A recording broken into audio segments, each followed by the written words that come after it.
What's up, YouTube? Your boy JD making a video here on the maiden flight of the Finwing Albabird. Very quick flight.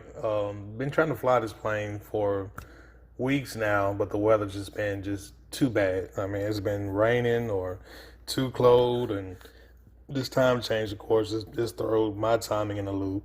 Just there's not enough time in the evenings no more, of course, but that's just how it goes down. But we made time today after church to go ahead and get this plane uh, up in the air and get it rolling. I'm using of course, the Foxeer nighttime vision camera, so it was pretty dark on the ground, and I was highly impressed with how well it illuminated everything for us to see.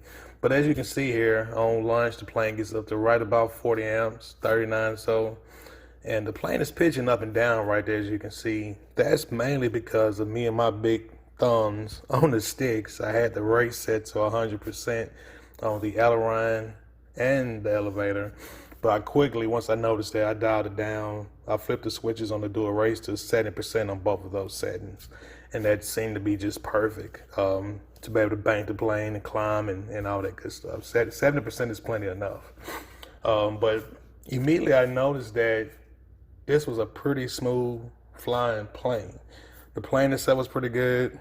The tuning I put in the iNav was pretty good, except for the artificial horizon. I didn't touch anything in it. I just kind of wanted to see how the artificial horizon was going to respond.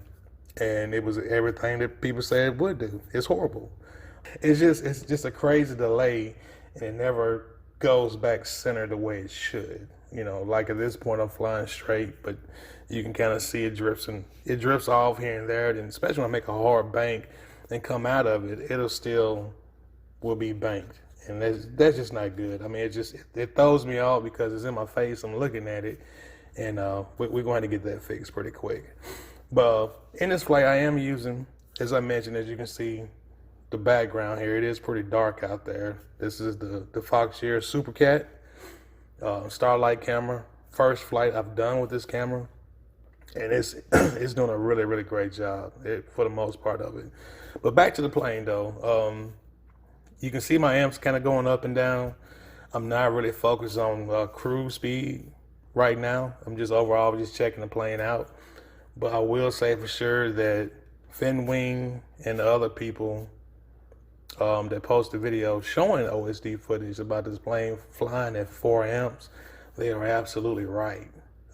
This plane will cruise at 4 amps. Not really sure of the exact speed yet, what that'll be, because I am flying against the wind at this point in the video, and it's showing 28 to 30 miles per hour.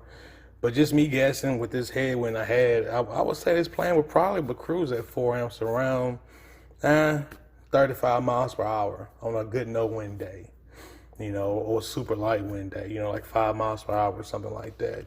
I can see this plane possibly doing 35 miles per hour at 4 amps, which is just huge for long range abilities. I mean, you can fly forever. On this flight, I'm using a 4S 7,000 milliamp line pack, 18 650 cells. And I do, of course, plan on using a 10,000 pack down the road, but right now we're just gonna fly a little bit lighter. I'm taking more of a feel for the plane, which the plane feels great. One issue I do think I have with this particular flight was that the CG was a little bit too far back. And I say that because I did have to keep a few clicks of up trims in it for it to fly pretty much straight and level. And also, a quick telltale sign of being unbalanced is that the rudder was not as responsive as I would thought it would be at all. Giving it full left and right on the rudder, and it would just barely swing the nose around.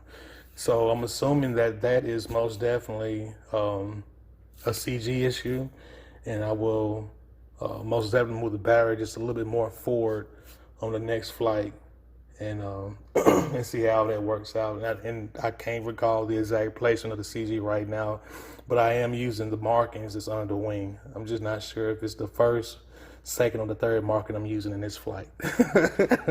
I will check it out here shortly, and I'll tag it to the video or something of what CG I was using for it. But other than that, though, that's minor stuff. The plane was flying good.